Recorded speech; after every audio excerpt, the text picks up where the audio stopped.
हाँ तो बच्चों, हम लोग पढ़ रहे थे calculation of work energy power के 2 लेक्चर हम पढ़ चुके हैं और इन 2 लेक्चर्स में हमने वर्क कैलकुलेट करना सीख लिया है। तो ये लास्ट क्वेश्चन था जो हमने किया था। तो अब हम पढ़ने जा रहे हैं पोटेंशियल एनर्जी के बारे में। तो देखिए पोटेंशियल एनर्जी क्या होती है।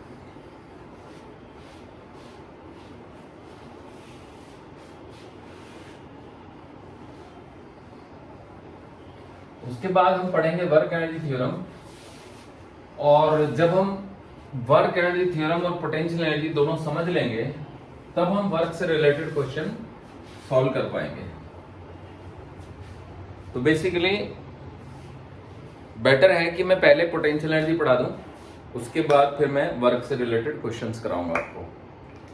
तो देखिए पोटेंशियल एनर्जी क्या होती है।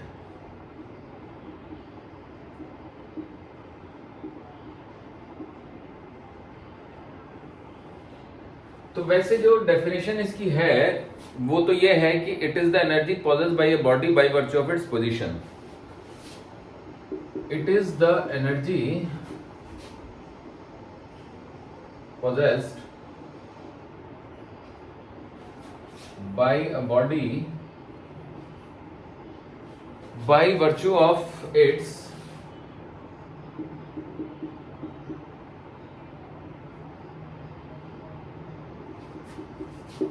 position। अब ये तो मोटे तौर पे डेफिनेशन है, जैसे कि मान लो मेरा ये पेन है, अब ये इस पोजीशन पे है तो इसकी पोटेंशियल एनर्जी अलग होगी, यहाँ पे है तो अलग होगी, समझे। तो it is the energy possessed by its position. थोड़ा और ऊपर कर दूंगा तो पोटेंशियल एनर्जी बढ़ जाएगी, मतलब यहाँ की एनर्जी जितनी है उससे यहाँ की एनर्जी ज्यादा है, क्योंकि जब ये हाथ पे टकराएगा ना मेरे इस वाले पे, तो अगर मैं यहाँ से छोड़ूंगा तो कम स्पीड से टकराएगा, यहाँ से छोड़ूंगा ज्यादा से टकराएगा, यहाँ से छोड़ूंगा और ज्यादा से टकराएगा। तो पोजीशन के बदलने से इसकी एनर्जी बदल रही थी, और बाद में जो फाइनली काइनेटिक एनर्जी मिली मुझे वो अलग अलग मिली, because of it was drop from different positions. ऐसे ही पोजीशन और configuration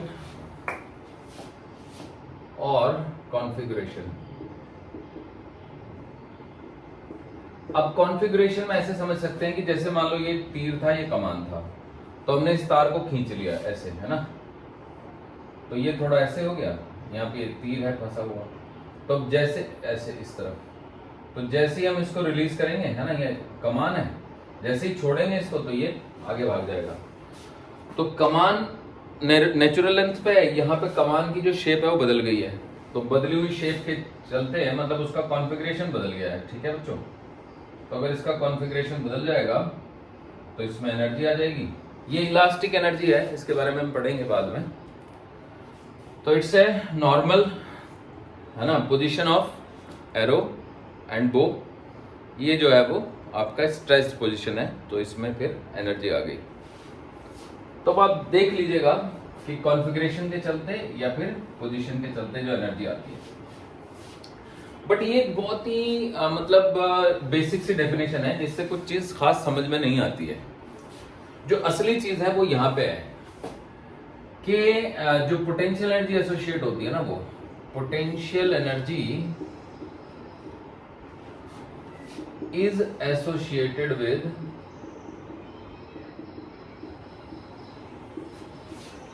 conservative field only, conservative force only। समझ रहे हैं बच्चों। तो आप ऐसे समझ लो कि आपका नाम ए है, यू आर ए, तो आपके शहर में एक पर्सन है बी, बी फॉर बेईमान, है ना, बी इज 1 पर्सन। एक दूसरा पर्सन है सी, 1 मोर पर्सन, है ना। ये ऑनेस्ट है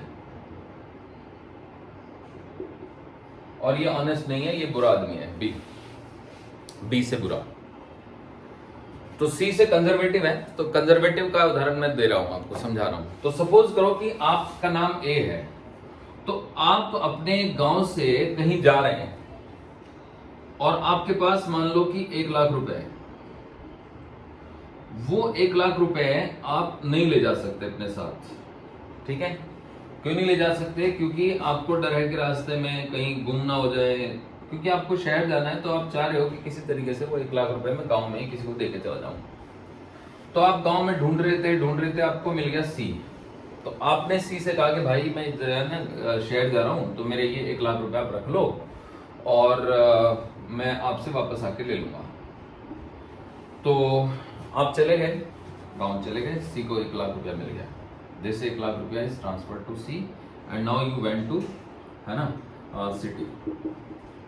और सिटी से आप 15 दिन बाद वापस आते हो और फिर आप इससे सी से कहते हो कि भैया मेरे 1 लाख रुपए, तो सी आपको 1 लाख रुपए वापस दे देता है कि ये लो जी अपने पैसे। अब सी ने ये पैसे 1 लाख रुपए संभाल के रखे हुए थे क्योंकि उसको वापस करने थे, बिकॉज ही नो कि भाई वो ईमानदार है तो वो वापस करेगा ही करेगा। अब 2-4 महीने बीत गए और फिर से आपको जो है वो गांव जाना पड़ा, मतलब शहर जाने की जरूरत महसूस हुई दूसरे काम से।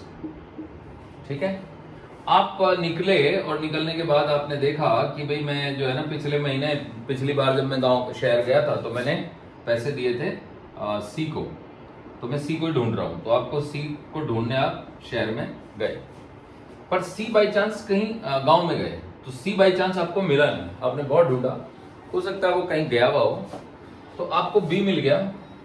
तो बी के बारे में भी ऐसे ही कुछ फेमस था, या आपने मतलब जाने क्या सोचा आपके मन में आई, आपने बी को ही कह दिया कि भाई एक काम करो, मेरे 1 लाख रुपए रख लो और मैं शहर जा रहा हूँ, शहर से आके वापस ले लूंगा। तो जब आप शहर से वापस आए और आपने बी से कहा कि भाई मेरे पैसे, तो इसने कहा भैया कौन से पैसे, वो तो सारे मैंने उड़ा दिए। कहाँ उड़ा दिए? कहना मैंने कभी कुछ खरीद लिया, कभी कुछ खरीद लिया, कभी कुछ खरीद लिया, एक भी पैसा मेरे पास नहीं है, वो बस मैं उड़ा चुका हूँ। तो यहाँ पे एग्जाम्पल आता है, C stand for conservative force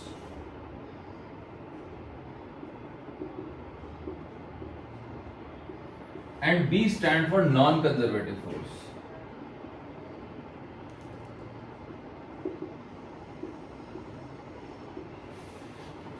C जो है वो इस तरह का है कि एक पूरे साइकिल में उसका नेटवर्क डन 0 है, इसका पूरे साइकिल में नेटवर्क डन 0 नहीं है। जैसे फ्रिक्शन, जैसे एयर रेजिस्टेंस, जैसे कि विस्कस ड्रैग,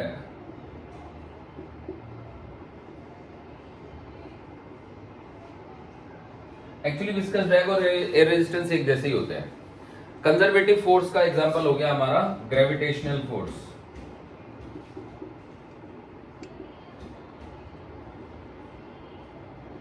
स्प्रिंग फोर्स।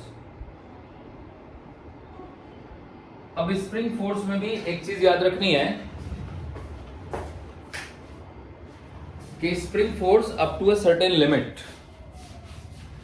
अगर आपने स्प्रिंग को इतना स्ट्रेच कर दिया कि वो इलास्टिक लिमिट के बियॉन्ड चला गया, तो फिर वो कंजर्वेटिव नहीं रहेगा। तो अप टू इलास्टिक लिमिट।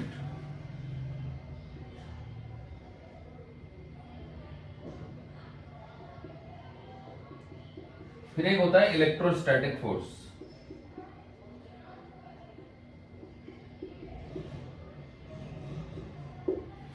ये वो फोर्सेस हैं जिनका वर्क पाथ इंडिपेंडेंट होता है।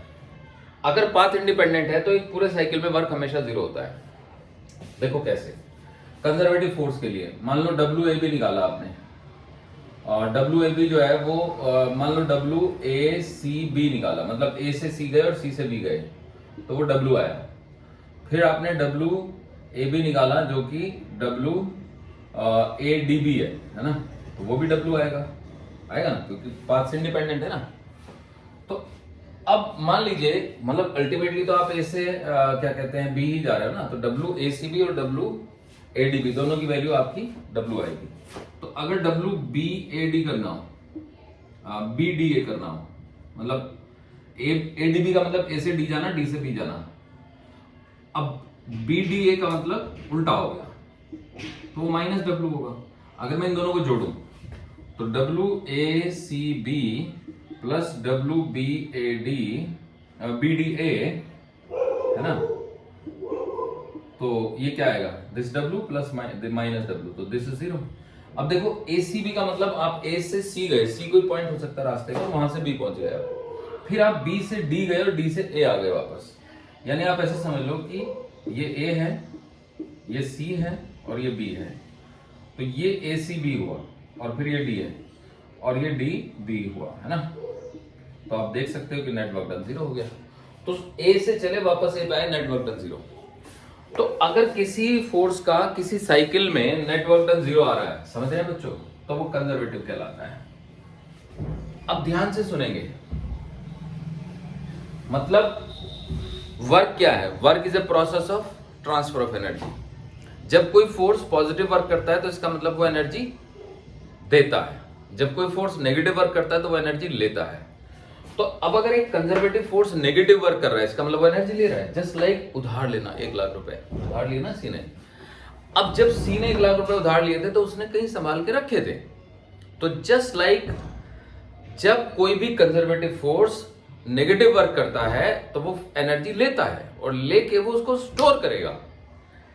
ऐसे बी फ्रिक्शन है, तो जब बी नेगेटिव वर्क करता है तो वो वहीं के वहीं उसको हीट में कन्वर्ट कर देता है, वो कोई स्टोर नहीं करता। तो आप अपने हाथों को ऐसे रगड़ो तो आप महसूस करेंगे कि गर्माहट आ गई। क्यों आ गई? क्योंकि फ्रिक्शन का जो नेगेटिव वर्क है वो हीट के रूप में अपीयर हो गया। अब थोड़ी देर बाद वो फिर नॉर्मल हो गया।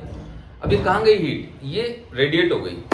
क्या ये वापस मिलेगी? नहीं, किसी भी हाल में नहीं मिलेगी, कुछ भी कर लो। अब आप गई हो तो फ्रिक्शन का जो वर्क है वो चला गया, उड़ गया हीट में, बर्बाद। तो फ्रिक्शन को जो वर्क मिलेगा, मतलब जो इसने 1 लाख रुपए लिए थे उसने हीट के रूप में उड़ा दिए। तो जब बात कंजर्वेटिव फोर्स की हो रही है तो वो कोई वर्क करेगा तो वो वापस करने है उसको, क्योंकि वो ईमानदार है। तो जो वापस करेगा वर्क तो वो स्टोर करेगा, और वो किस रूप में स्टोर करेगा तो उसको हम पोटेंशियल एनर्जी कहते हैं। जैसे आप ऐसे समझो कि मैंने इस पेन को ऊपर उठाया तो ग्रेविटी ने इस पे नेगेटिव वर्क किया। तो अब ये जो है ना, मैंने इस पे पॉजिटिव किया, मतलब मैंने एनर्जी दी, ग्रेविटी ने ली। अब ग्रेविटी तो कंजर्वेटिव है, वो अगर कुछ एनर्जी लेगी तो देगी वापस जरूर। तो अब अगर मैं इसको छोड़ दूं तो ये एनर्जी मिली, क्योंकि मेरे हाथ से टकराया ना, तो टकराने से पहले इसके पास काइनेटिक एनर्जी थी। तो ये वो एनर्जी है जो ग्रेविटी ने वापस कर दी। तो वैसे ही डैम के ऊपर जो पानी होता है तो वो जब गिरता है तो उसकी पोटेंशियल एनर्जी काइनेटिक में कन्वर्ट होती है। अब वो ऊपर गया कैसे? तो वो नेचर की वजह से गया, मतलब नेचुरल फिनोमिना होते हैं, जैसे भाप बनती है, भाप बादल बनते हैं, बादल से बारिश होती है, सारी एनर्जी सन की है ओवरऑल। तो कुल मिला के पानी में कहां से एनर्जी आई? पानी में सन से आई, सन से इवेपोरेट हुआ, है ना। तो अगर पानी नीचे गिर रहा है तो जो पानी हमें एनर्जी दे रहा है तो वो सन की है ओवरऑल, मतलब उसका जो रूट कॉज है। बट मुझे लगता है आपको कंजर्वेटिव फोर्स समझ में आ गया, पोटेंशियल एनर्जी समझ में आ गई। तो अब ये सोचो कि जब कोई जब सिस्टम की पोटेंशियल एनर्जी बढ़ेगी कब? जैसे सी को एनर्जी स्टोर कब करेगा वो? जब उसके ऊपर जब वो पैसे लेगा, मतलब एनर्जी लेगा। तो जब कोई कंजर्वेटिव फोर्स एनर्जी लेता है तब ही तो वो स्टोर करता है। यानी सिस्टम की एनर्जी तभी बढ़ेगी जब वो नेगेटिव वर्क करेगा। तो पोटेंशियल एनर्जी में बढ़ोतरी तब होती है जब work done by conservative force negative हो। इफ WC इज नेगेटिव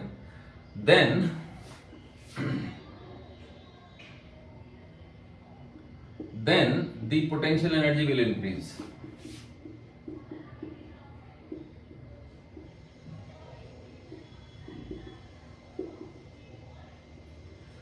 अब इसका मतलब ये हुआ कि पोटेंशियल एनर्जी बढ़ने का मतलब हुआ कि U final will be more than U initial। इसका मतलब हुआ कि U final minus U initial will be positive। तो अब जब ये नेगेटिव होता है तो ये पॉजिटिव होता है, समझ रहे हो बच्चों। लेकिन ये दोनों बराबर होते हैं, क्योंकि जो पोटेंशियल एनर्जी में बढ़ोतरी होगी वो work done by conservative force के बराबर ही होगी। परंतु ये नेगेटिव होगा तो ये पॉजिटिव होगा। तो बस बात समझ में आ गई कि U final minus U initial will be minus of WC। This is the formula. या फिर डेल्टा U यानी कि change in potential energy is equal to minus of work done by conservative force. तो जब कोई कंजर्वेटिव फोर्स नेगेटिव वर्क करेगा, इसका मतलब वो सिस्टम से एनर्जी लेगा, और जितनी उसने नेगेटिव वर्क किया उसका नेगेटिव लगाओ तो उतनी पोटेंशियल एनर्जी में बढ़ोतरी हो गई। ये समझे बच्चों। तो पोटेंशियल एनर्जी में जो बढ़ोतरी होती है वो कंजर्वेटिव फोर्स के वर्क के नेगेटिव के बराबर होती है। So change in potential energy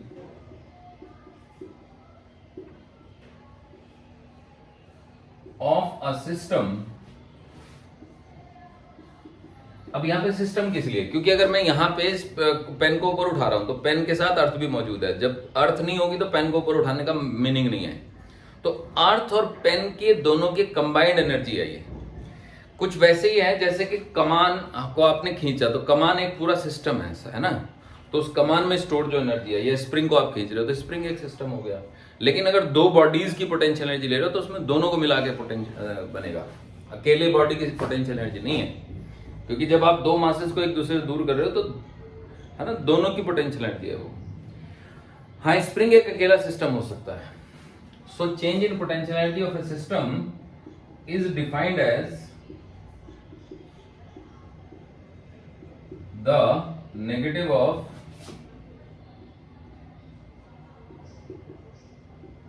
work done by conservative force.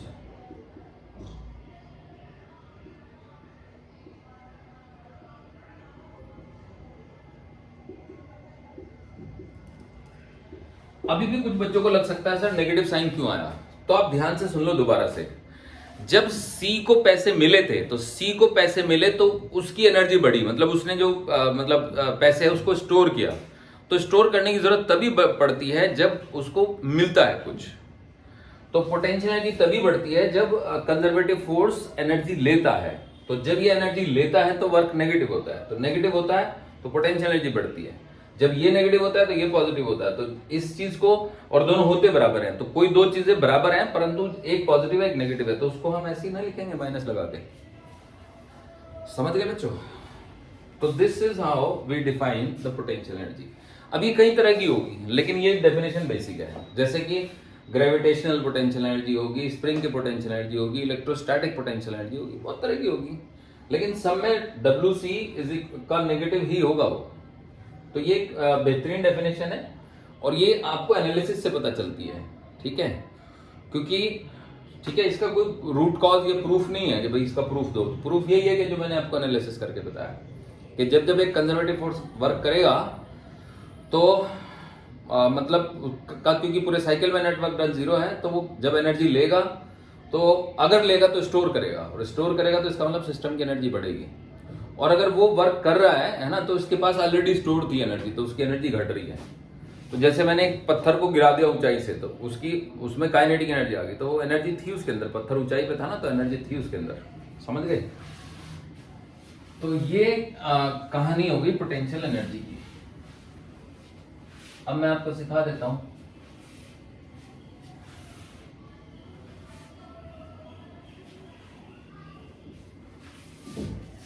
देखिए, मान लीजिए कि ये टेबल है ना, और यहां पे एक बॉल है जो कि A लोकेशन पे है, और A से हम उसको B पे ले आते हैं, और ये टेबल से H हाइट पे है। ये छोटा h कर दो, और टेबल की हाइट कैपिटल H है ना। ये जमीन है सपोज, है ग्राउंड या फ्लोर, ये टेबल है ना। समझ रहे हो बच्चों? तो let a ball of mass m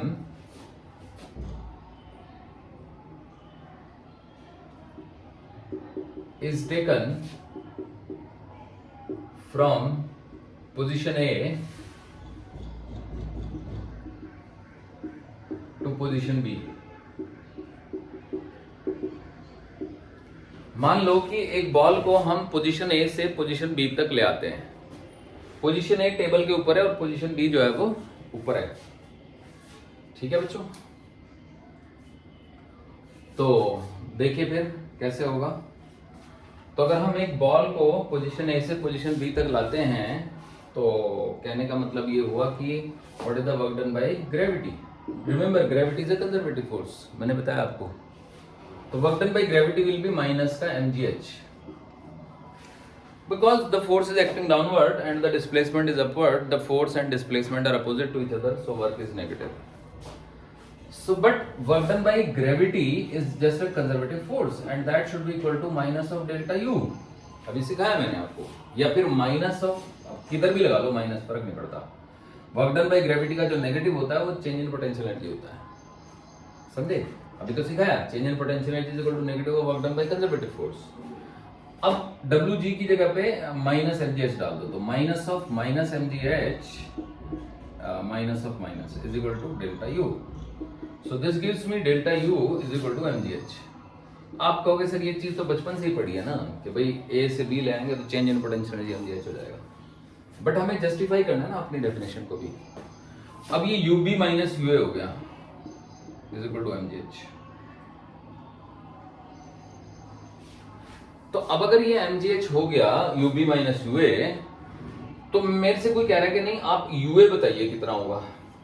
तो बच्चों ua की कोई डेफिनेशन नहीं आई, हम नहीं बता सकते ua कितना होगा, या ub बताइए कितना होगा, हम नहीं बता सकते। कोई कह रहा नहीं एक काम करो सर ua को 0 ले लो और ub को mgh ले लो, तो ठीक है ऐसा हम कर सकते हैं, बट हमें ना पहले कोई कहे कि भाई आपको ना मतलब यूए को 0 लेना है। तो जब हम यूए को 0 ले रहे हैं तो हम टेबल को ना रेफरेंस पोजीशन मान रहे हैं, तो this is we are taking as a reference.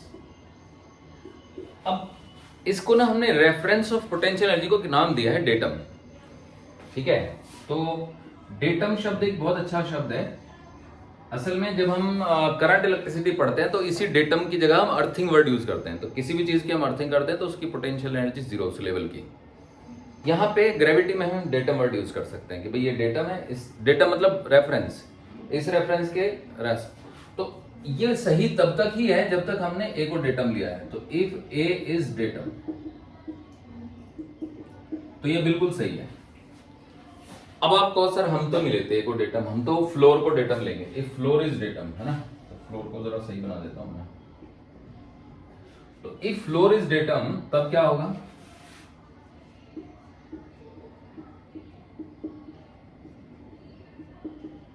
अगर फ्लोर डेटम हो गया तो देखो फ्लोर से जो ए पोजीशन है वो कैपिटल एच हाइट पे है, तो यूए की वैल्यू हो गई आपकी एम जी कैपिटल एच, और यूबी की वैल्यू क्या हो जाएगी। अब देखो यूए डाल देंगे इसमें, तो स्मॉल एम जी इंटू में capital H plus small H, तो ये हो जाएगी। लेकिन यूबी माइनस यूए भी वही एमजीएच ही रहेगा, समझे? अब किसी ने कहा कि भाई सर देखो ये केस 1 लिया, ये केस 2 लिया, किसी ने कहा सर ना मैं तो लूंगा ए को डेटम, ना मैं लूंगा फ्लोर को डेटम, मैं लेने वाला हूं बी को डेटम, समझ रहे हो? So if B is datum, यहां पे ले लेते हैं, इफ बी इज डेटम तो ठीक है यूबी हो गया 0। तो अगर यूबी 0 हो गया तो यूए हो गया माइनस का एमजीएच। तो आप देख सकते हो कि बी पे पोटेंशियल एनर्जी बी भी ज्यादा है, क्योंकि जो माइनस एमजीएच है वो नेगेटिव है और जो यूबी है वो 0 है, तो 0 सबसे बड़ा हो गया। यहीं पे कोई और पॉइंट भी ले सकते थे। आई होप आप समझ गए होंगे। अगर आप इन दो ये रेफरेंस लेके मान रहे हैं और यूबी माइनस यूए निकाल रहे हैं तो वही एमजीएच ही आएगा। अगर आप यहां से इन दोनों इक्वेशनों से यूबी माइनस यूए निकालें तो वो एम जी स्मॉल एच ही आएगा, क्योंकि डेफिनेशन जो है ना वो पोटेंशियल की दी ही नहीं जाती है। डेफिनेशन दी जाती है पोटेंशियल एनर्जी चेंज की, चेंज इन पोटेंशियल एनर्जी। तो इसी वजह से जब डेफिनेशन चेंज की दी जा रही है तो आपको एक रेफरेंस लेना पड़ता है, वो आपकी मर्जी है। अब आपको सर मतलब कुछ तो इसका ध्यान रखते होंगे हम, तो हम ना स्मार्ट खेलते हैं, और स्मार्ट ये होता है कि एक ऐसा रेफरेंस लो जिससे आपकी एनर्जी कैलकुलेशन इजी पड़े, आपको ज्यादा तकलीफें ना हो एनर्जी कैलकुलेट करने में। तो वो आपकी स्मार्टनेस है कि आप किसको रेफरेंस लेते हो। तो अलग अलग क्वेश्चन में अलग अलग रेफरेंस अच्छे रहते हैं। अगर थोड़ा बहुत आपने ऊपर नीचे ले भी लिया तो फर्क पड़ता नहीं है ज्यादा, थोड़ी सी कैलकुलेशन मुश्किल हो जाएगी तो कौन सा आप मर जाओगे, ठीक है ना, क्या फर्क पड़ जाएगा। तो आई होप आप समझ गए, बहुत ज्यादा टेंशन लेने की जरूरत नहीं है।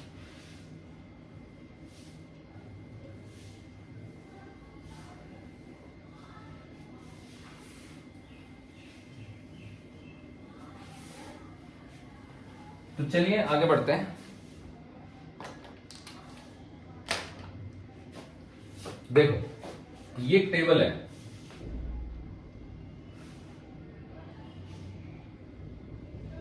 ये फ्लोर है,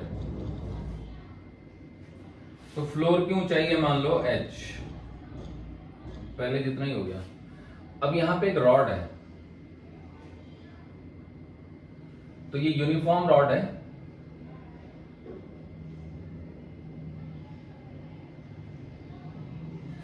और इस यूनिफॉर्म रॉड की लंबाई है L।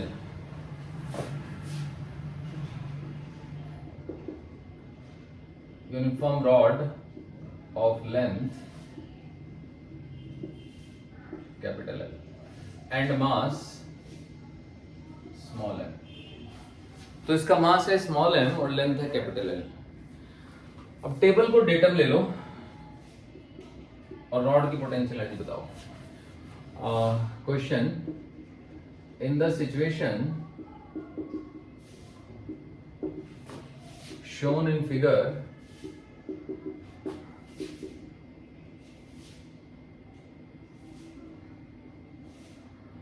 taking table as datum,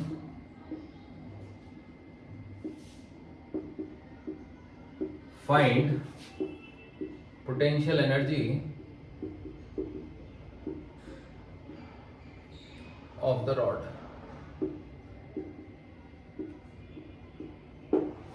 तो रॉड की पोटेंशियल एनर्जी बतानी है टेबल को डेटम लेते हुए, ठीक है बच्चों? तो देखिए बताते हैं फिर।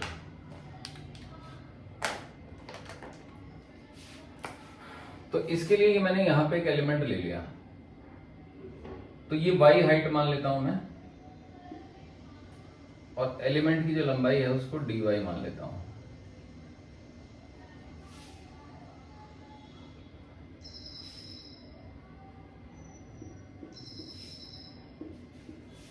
अब याद रखो dy बहुत छोटा है, बहुत ही छोटा। बनने को तो बड़ा बना दिया मैंने, बट एक्चुअल में ये बहुत ही छोटा है। इतना छोटा है ये, इतना छोटा है, इतना छोटा कि बस पूछो ही मत। जितना छोटा हम सोच सकते हैं ना उससे भी छोटा है ये। आप कहोगे सर हम तो बहुत छोटा सोच लेंगे, हम 10 की पावर -50 मीटर सोच लेंगे, तो उससे भी छोटा है, कोई दिक्कत नहीं, सोच लो। 10 की पावर -100 मीटर लंबाई सोच लेंगे, सोच लो, उससे भी छोटा है। तो dy जितना छोटा आप सोच सकते हो उससे भी छोटा है। तो चलिए देखिए फिर। तो अब ये एलिमेंट का मास निकालते हैं, मास ऑफ द एलिमेंट।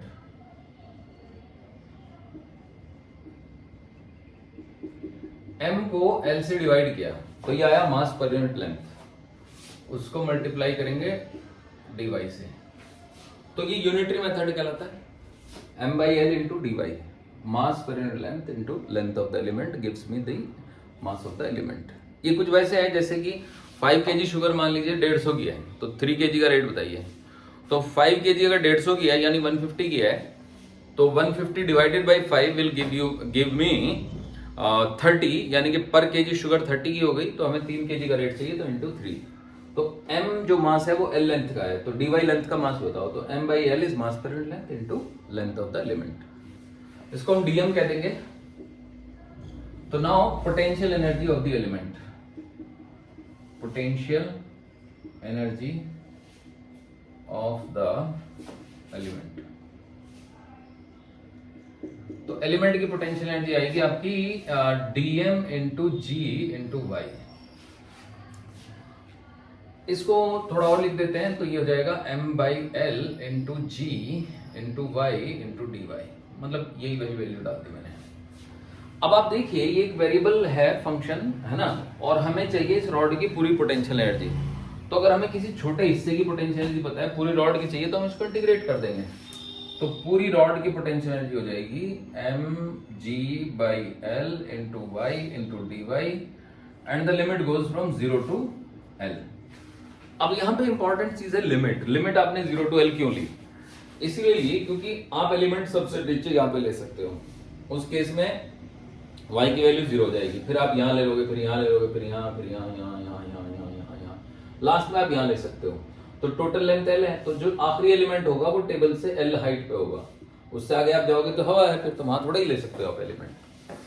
तो y की जो वैल्यू है, y का जो मान है वो कम से कम 0 होगा और अधिक से अधिक L होगा, तो बस पूरी रॉड कवर हो जाएगी। तो अब देखो mg/L को निकाल दो बाहर,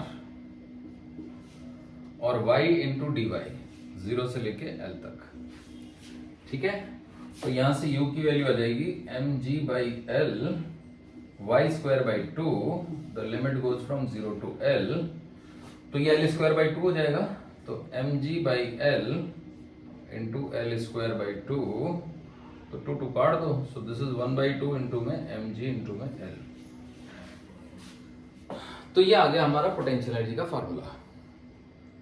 अब आप कहोगे कि सर हमने ना एक कॉन्सेप्ट पढ़ा था सेंटर ऑफ मास का, तो उसमें हमें ये बताया गया था कि सारी रॉड के सारे मास को सेंटर पे मान सकते हैं। तो अगर हम सेंटर पे मान लेते हैं तो U is equal to m g into l by two, तो ऐसे भी लिख सकते थे हम। तो बेसिकली बात सही है, लेकिन क्योंकि अभी हम सेंटर ऑफ मास पे आए नहीं है, सेंटर ऑफ मास अगला चैप्टर है, तो जब हम अगला चैप्टर पढ़ लेंगे तो फिर हमारे लिए ये इंटीग्रेशन बेमायने हो जाएगा। लेकिन इससे अच्छी बात और भी है कि ये जो इंटीग्रेशन है आपको ये समझा रहा है कि आखिर में सेंटर ऑफ मास होता क्या है। सेंटर ऑफ मास वो पॉइंट होता है, देखो इससे ये नहीं पता चल रहा है कि भाई अगर मैं सारे मास को मिड पॉइंट पे मान लूं तो पोटेंशियल एनर्जी में चुटकियों में लिख सकता हूं, the entire mass can be suppose to be at a height l/2। तो ये जो पोटेंशियल एनर्जी का फॉर्मूला है उल्टे आपको सेंटर ऑफ मास के कॉन्सेप्ट को और अच्छे से एक्सप्लेन कर रहा है। तो फिलहाल हमने ये इंटीग्रेशन से किया है, बाकी फिर हम इसको सेंटर ऑफ मास का ही कॉन्सेप्ट लगा के यूज कर लेंगे, क्योंकि कहाँ हम बार बार इंटीग्रेशन करेंगे। अब आप कहेंगे सर ये तो समस्या है, सेंटर ऑफ मास तो अगले चैप्टर में पढ़ाया जाता है। कोई बात नहीं, पर सेंटर तो समझते ही होंगे ना आप। तो आप ये जान लो कि सारी रॉड के सारे मास को आप सेंटर पे मान सकते हो पोटेंशियल एनर्जी निकालने के लिए। और ये भी तब है जबकि वो यूनिफॉर्म रॉड है, क्योंकि अगर रॉड नॉन यूनिफॉर्म होगी तो उसका सेंटर बीच में होगा ही नहीं, फिर तो वो कहीं और ही होगा। समझे कुछ? तो इस तरीके से हमने ये क्वेश्चन कर डाला। तो चलिए अब एक और सवाल करते हैं, ठीक है? देखिए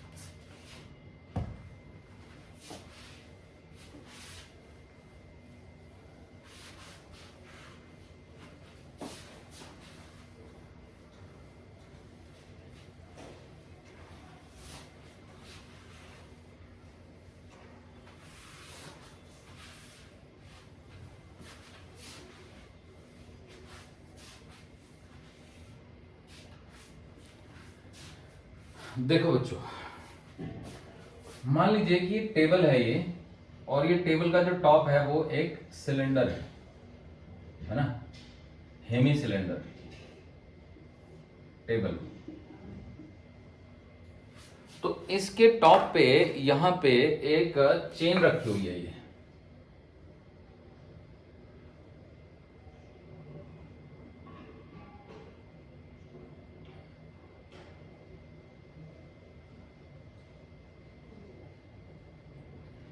तो ये टेबल है ना।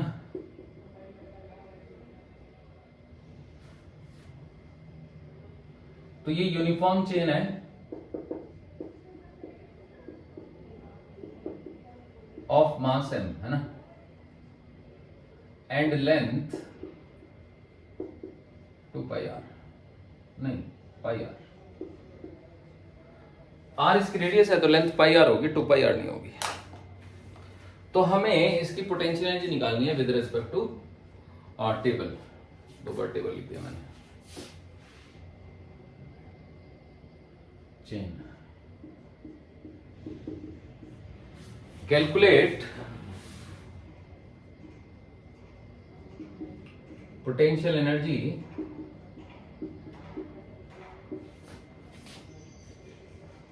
Of the chain with respect to table. ये फ्लोर है और फ्लोर जो है वो h हाइट पे है, मतलब है ना टेबल से। तो अब देखिए एक काम करते हैं, और काम ये करते हैं कि इसको मान लेते हैं ओरिजिन, सेंटर को, है ना। ये हो गई हमारी x एक्सिस और ये हमारी y एक्सिस हो गई।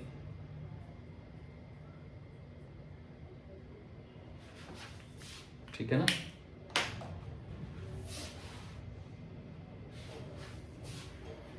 तो अब हम यहां पे एक एलिमेंट लेंगे छोटा सा, मान लो ये थीटा एलिमेंट है।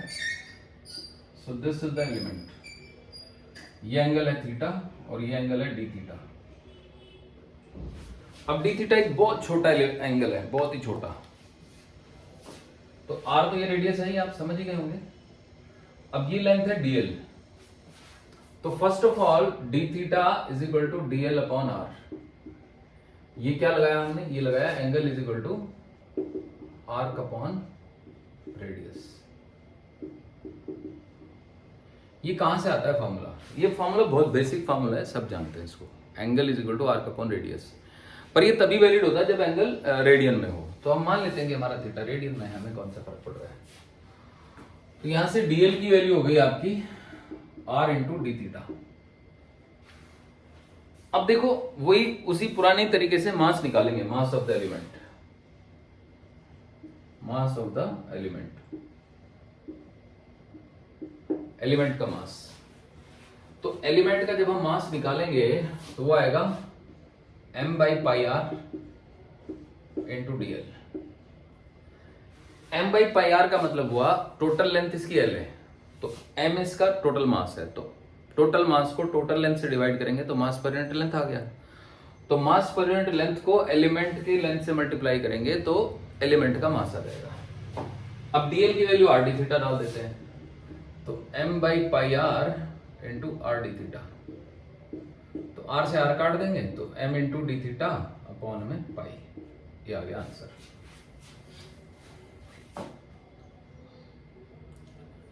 तो बच्चों आप समझ ही गए होंगे कि यहां से ये आंसर आ जाता है, मास ऑफ द एलिमेंट निकल आता है। अब आगे देखिए, आगे का खेल ये है कि एलिमेंट की ऊंचाई कितनी है। तो ध्यान से देखिएगा, एलिमेंट बहुत ही छोटा, बहुत ही छोटा, इतना छोटा कि जो ये पूरा एंगल है ना, इसको हम थीटा ही मान सकते हैं। तो अगर ये आर है तो ये एच है, तो एच अपॉन आर करेंगे ना, मतलब इस ट्रायंगल को पकड़ लो नीचे वाले को, तो H upon R is equal to sine theta आ गया। तो क्योंकि ये एलिमेंट की ऊंचाई को तो नेग्लेक्ट ही मारना है ना, तो एच की वैल्यू होगी आर साइन थीटा, यानी एलिमेंट की ऊंचाई होगी आर साइन थीटा। देख रहे हैं ना बच्चों, ये the height of element is r sine theta. Okay, so potential energy of element,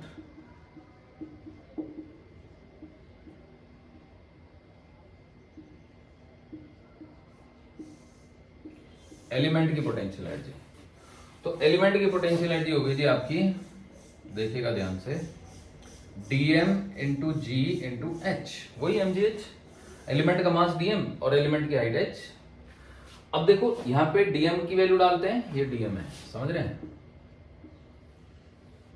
और ये h की वैल्यू डालते हैं, तो ये हो गया m by pi into D theta into ji into r into sine theta. So this is the expression for potential energy of element। अब जो चेन है ना, वो ऐसे ही लाखों करोड़ों अरबों खरबों एलिमेंट से मिलके बनी है। कोई एलिमेंट यहाँ है, कोई यहाँ है, फिर कोई यहाँ है, फिर कोई यहाँ, फिर कोई यहाँ, फिर कोई यहाँ, यहाँ, यहाँ, यहाँ, यहाँ, लास्ट में यहाँ। तो जब मैं यहाँ पे एलिमेंट लूंगा तो थीटा 0 होगा, जब मेरा एलिमेंट यहाँ जाएगा तो थीटा 90 हो जाएगा, और जब मेरा एलिमेंट यहाँ जाएगा तो थीटा 180 हो जाएगा। तो थीटा की वैल्यू 0 से 90 तक जाएगी, फिर 90 से आगे भी जाएगी 180 तक। तो कुल मिला के ये डी है, और पोटेंशियल एनर्जी यू को हम लिख देंगे mgr by pi into sine theta into D theta, and the limit goes from 0 to pi.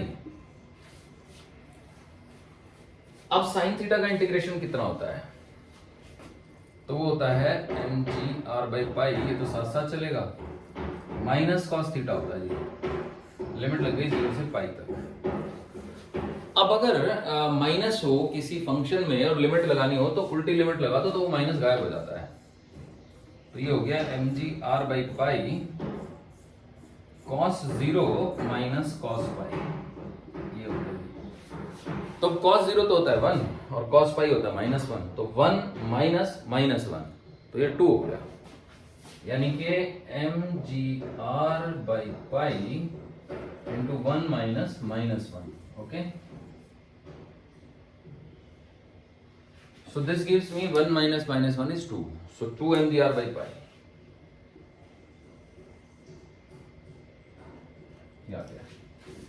so the potential energy formula is 2 mgr by pi। अब आप कहोगे कि सर इसका मतलब तो ये होगा कि इसका centre of mass 2r/π height पे होगा, तो the answer is yes, mg into 2r/π।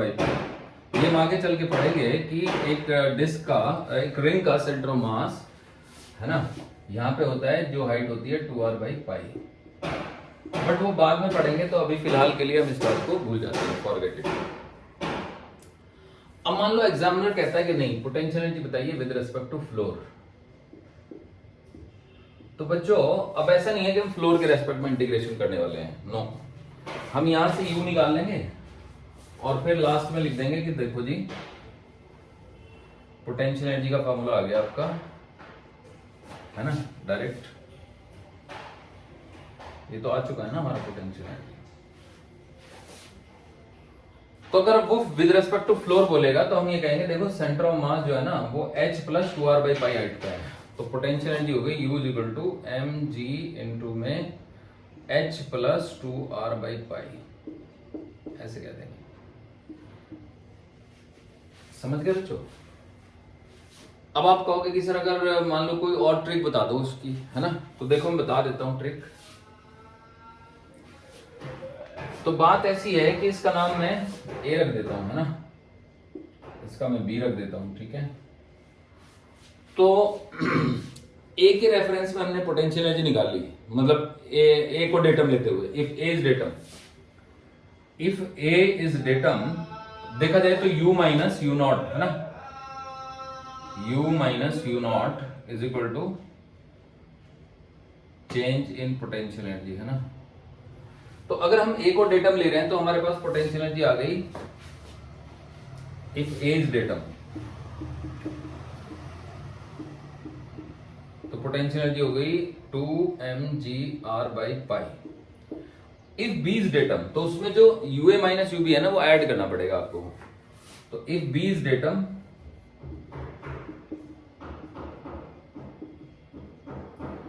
तो अगर आप अपने डेटम को नीचे ले जा रहे हैं तो पॉइंट ए पे अगर मास m रखूं तो उसकी पोटेंशियल एनर्जी mgh है, तो हर एक चीज में आपको mgh जोड़ना पड़ेगा। तो आपको mg कैपिटल H जोड़ना पड़ेगा 2mgr/π में, समझे बच्चों? ऐसे है। तो b को डेटम लिया ना तो पॉइंट ए की पोटेंशियल एनर्जी उसमें जोड़नी पड़ेगी, तो ऐसे होता है। आई होप आप समझ गए।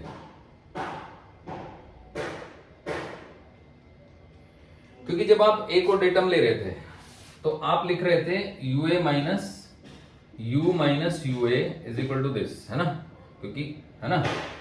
अब यहां पे आप b को डेटम ले रहे हो तो आपको u माइनस ub निकालना है, तो you want u minus ub, ये आपको फाइंड करना है ना, this is your question mark. लेकिन ua माइनस ub तो mgh है ना, तो अगर आप ua की जगह पे ub प्लस mgh डाल दो इसमें, है ना, तो u माइनस इसमें इस वाले इक्वेशन में, है ना, u माइनस ua तो है ही आपका, ये समझ रहे हो बच्चों? तो u माइनस ua की जगह पे हो गया आपका ub plus mgh, ub plus mgh is equal to 2mgr/π। तो बस ये mgh उधर चला जाएगा, तो u minus ub is equal to हो जाएगा mgh प्लस 2mgr/π। ये क्लियर हो गया। अब इसको थोड़ा समझने में हो सकता है आपको दिक्कत हो। सबसे बेस्ट यही है कि भाई रिंग का सारा मास हमने ये 2r/π हाइट में मानना था, तो अगर हमें a के रेस्पेक्ट में पोटेंशियल एनर्जी लिखनी थी तो mg इंटू 2r/π, b के रेस्पेक्ट में लिखनी है तो सेंटर ऑफ मास की ऊंचाई कैपिटल H प्लस ये ले लो, तो बस टोटल पोटेंशियल एनर्जी हो गई u is equal to small m into g into में कैपिटल H प्लस 2r/π। सो ये जो सेंटर ऑफ मास का कॉन्सेप्ट है ना, ये समझाने में बहुत मदद कर रहा है पोटेंशियल एनर्जी क्या है, समझे बच्चों? So it is so easy to understand कि what is the potential energy. I hope आप समझ गए, ठीक है? तो चलिए आगे बढ़ते हैं। देखो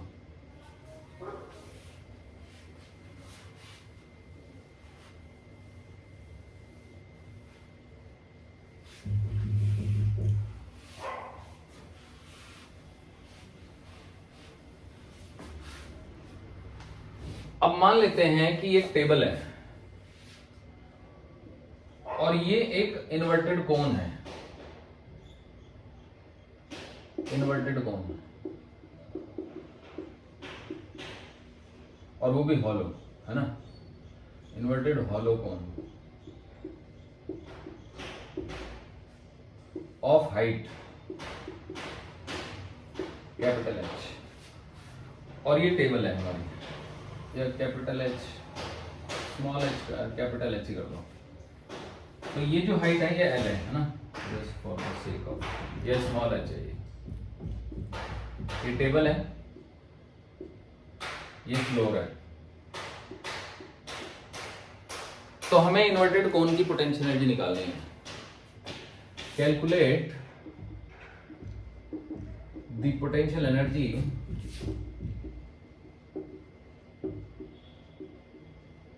ऑफ द इन्वर्टेड कोन, है ना। अब देखो एक्चुअल में जो डायग्राम है ना वो तो कुछ ऐसा है, समझ रहे बच्चों। पर एक्चुअल डायग्राम अगर हम बनाएंगे ना तो हमारी फिगर बहुत भयानक सी बनेगी।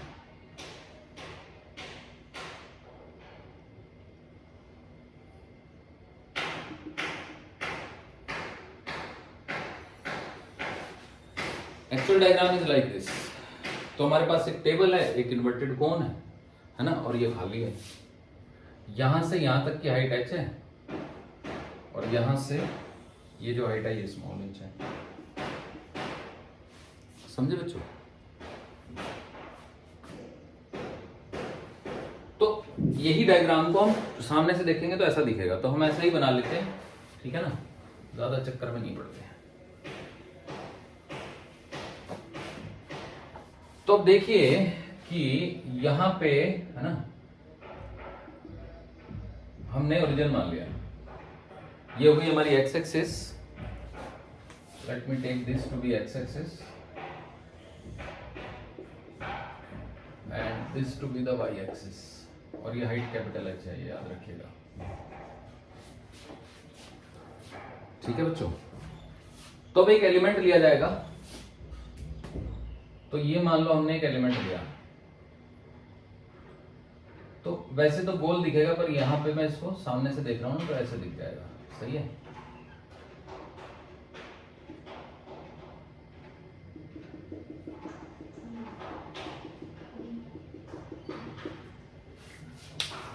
तो ये एलिमेंट हो गया बच्चों।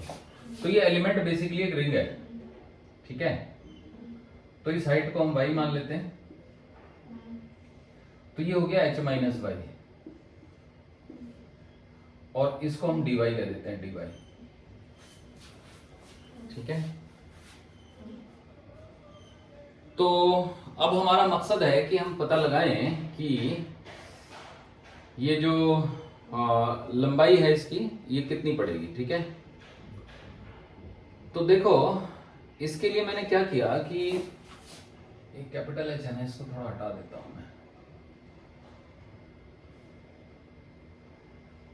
इस लंबाई को मैं L लिख लेता हूं, ठीक है, यहां से यहां तक की, और ये लंबाई हो जाएगी मेरी dl, तो थीटा।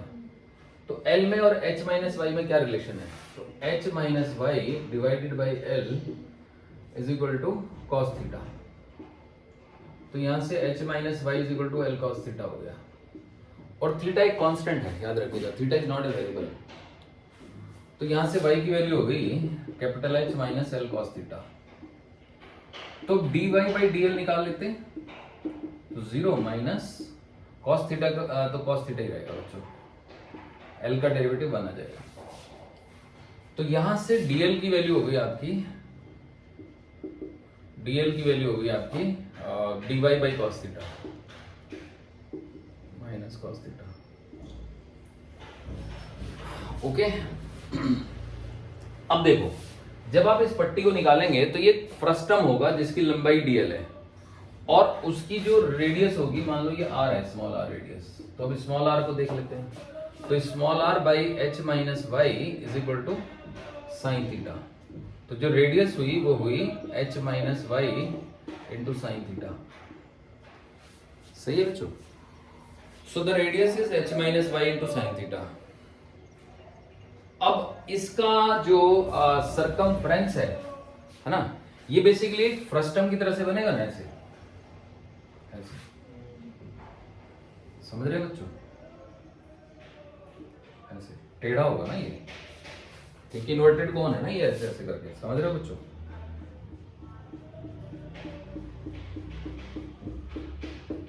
तो अब ये जो लंबाई है ये वाली, है ना, अगर मैं इसको काट के खोल दूं, मान लो मैं यहां से काट देता हूं इसको, तो काट के अगर मैं इसको खोल दूं तो कुछ कुछ ऐसा सा नहीं बनेगा ये,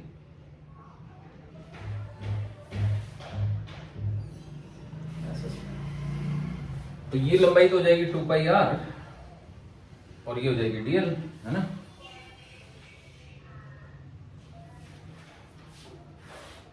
ठीक है बच्चों? तो कहने का मेरा मतलब ये हुआ कि अगर मुझे इसका एरिया निकालना है तो एरिया कितना आएगा इसका, तो इसका एरिया हो गया 2 पाई आर इंटू डीएल, है ना, 2 पाई आर इंटू डीएल। तो एरिया ऑफ एलिमेंट, है ना, तो देखो एरिया ऑफ एलिमेंट, एलिमेंट का एरिया आ गया 2 pi small r into d l, 2 pi h minus y into sine theta into d l, d l is minus का dy by cos theta. So this comes out to be 2 pi into h minus y into tan theta into dy, है ना। सो y minus h कर दो इसको। सो this is the area DA. ठीक है बच्चों? अब मुझे इस एलिमेंट का मास चाहिए मेनली, तो क्योंकि ये खोखला है ना, इसीलिए थोड़ी समस्या हो रही है। तो मास ऑफ द एलिमेंट, क्योंकि ये तो पत्ती है ना बेसिकली एक, जब आप एक खोखला हॉलो कोन ले रहे हैं तो वो बेसिकली एक पत्ती है। अगर आप उसको कहीं से काट के खोल दें तो वो कुछ इस तरह का दिखेगा, आपको ऐसा सा दिखेगा ना बच्चों, ऐसा सा। भाई एक जगह से काट के खोल दो तो ये कुछ इस तरह का नहीं दिखेगा, ठीक है, पत्ती ही तो है बस, ये खोखला खोखला है ना। तो ये वाला जो एरिया होता है, ये होता है कितना होता है ये सरकमफ्रेंस का एरिया, कर्व सरफेस एरिया 1/3 पाई आर एल, है ना।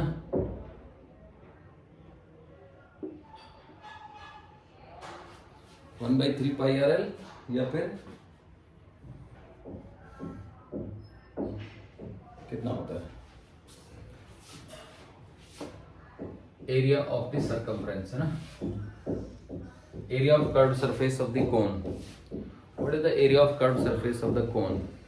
तो 1/3 पाई आर स्क्वायर तो इसका वॉल्यूम होता है ना, area of curved surface of cone. तो आई थिंक ये पाई आर एल होता है, पाई आर एल, ठीक है।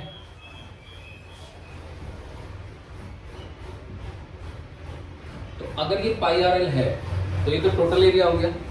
अब मुझे तो इस पट्टी का एरिया चाहिए ना, पट्टी का मतलब मुझे तो इस पट्टी का मास चाहिए ना, डीएम। तो डीएम इज इक्वल टू हो गया m divided by pi r, no no no no, this is not r, capital r, this is capital r, okay, capital r and the height was capital h. So capital r into capital h into this one, so 2 pi into y minus h into tan theta into D Y.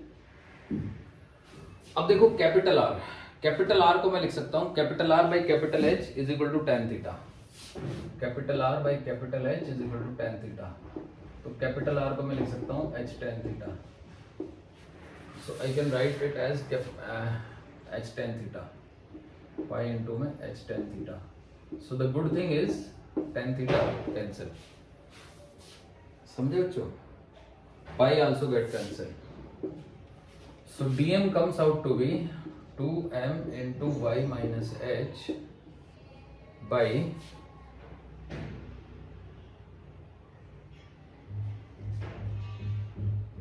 2m into y minus h divided by H square into D y. ये हो गया आपका DM. अब एक बार अगर हमें DM मिल गया ना बच्चों, टेन थीटा गॉट कैंसिल, क्योंकि r is equal to h tan theta, r by h is equal to tan theta.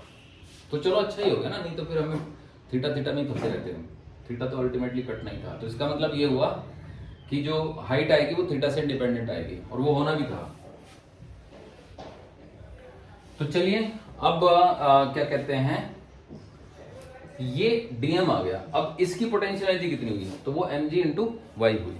DM into Y हो गई ना, DM into G H into Y. तो D U is equal to DM into ji into Y. DM की value डाल देते हैं, तो 2 small m into में y minus H by H square into ji into Y into D Y. अब इसी को इंटीग्रेट कर देंगे, आ जाएगी पोटेंशियल एनर्जी। तो u comes out to B 2mg by H square, y को अंदर ले जाओ तो y square minus h y into D Y. अब इसका इंटीग्रेशन, तो y की लिमिट कहां से कहां तक ले जानी है, y goes from 0 to capital H। तो देखो कर देते हैं इंटीग्रेट, तो 2mg by H square, y का इंटीग्रेशन हो जाएगा y cube by 3 minus h into y square by 2 and the limit goes from 0 to capital H। तो वैल्यूज डालेंगे और क्या करेंगे, ठीक है ना, पहले h डालेंगे फिर 0 डालेंगे, ठीक है बच्चों। जब 0 डालेंगे तो कुछ होगा ही नहीं।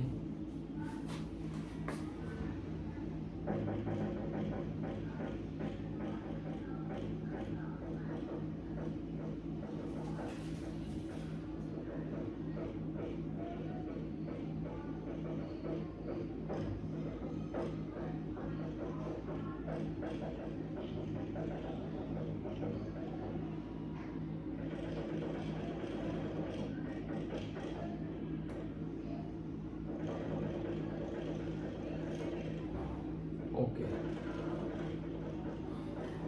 इसमें एक पॉइंट हो गया, और वो ये कि एक माइनस साइन मिसिंग हो गया। देखो, या तो हम लिमिट को ना चेंज करेंगे अपनी, हम लिमिट को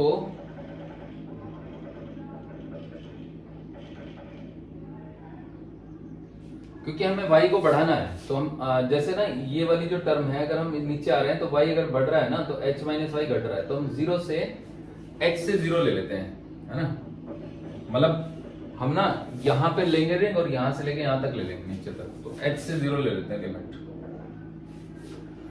तो अगर हम h से 0 लिमिट लेंगे तो पहले 0 डालेंगे, बाद में h डाल देंगे, तो कोई फर्क नहीं पड़ता। तो यू आ गया हमारा 2mg बाई एच स्क्वायर। तो पहले हमने 0 डाला, बाद में h डाला, तो उल्टी हो जाएगी लिमिट। तो माइनस का एच क्यूब बाई 3 और प्लस का एच क्यूब बाई 2।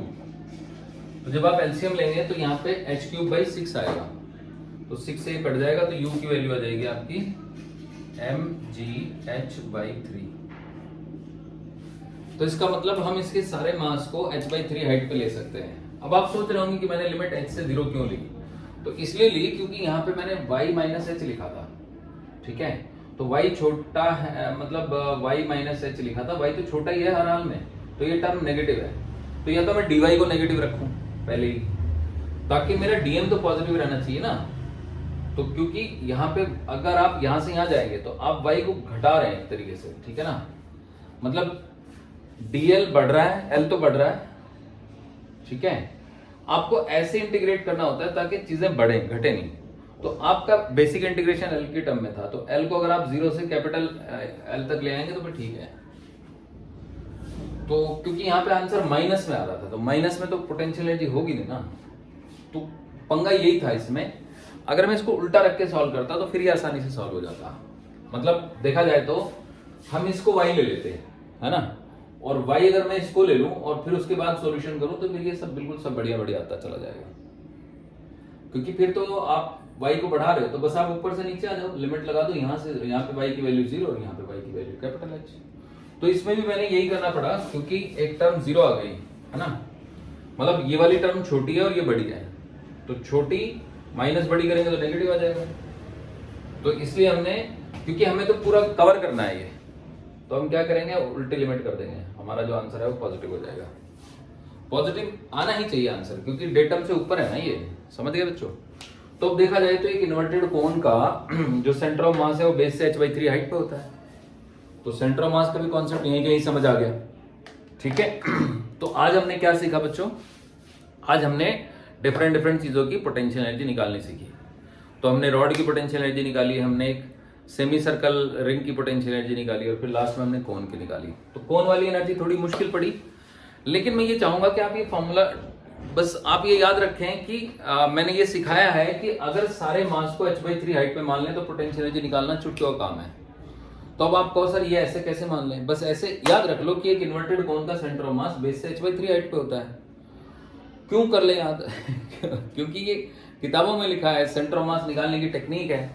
तो हर न्यूमेरिकल प्रॉब्लम में हम ये नहीं करेंगे, मान लो यही क्वेश्चन में ये दिया होता है कि अगर हम इसको पलट के रख दें तो हमें कितनी इसमें एनर्जी खर्च करनी पड़ेगी, तो पलट के जब हम इसको रखेंगे तो सेंटर ऑफ मास ऊपर चला जाएगा, तो उसमें एनर्जी निकालनी है तो दो पोटेंशियल एनर्जी का डिफरेंस कर देंगे। समझ रहे हैं ना बच्चों। तो ये जो क्वेश्चन है मैं नेक्स्ट क्लास में कराता हूँ कि पोटेंशियल एनर्जी की मदद से हम कैसे क्वेश्चन सॉल्व करेंगे, ठीक है।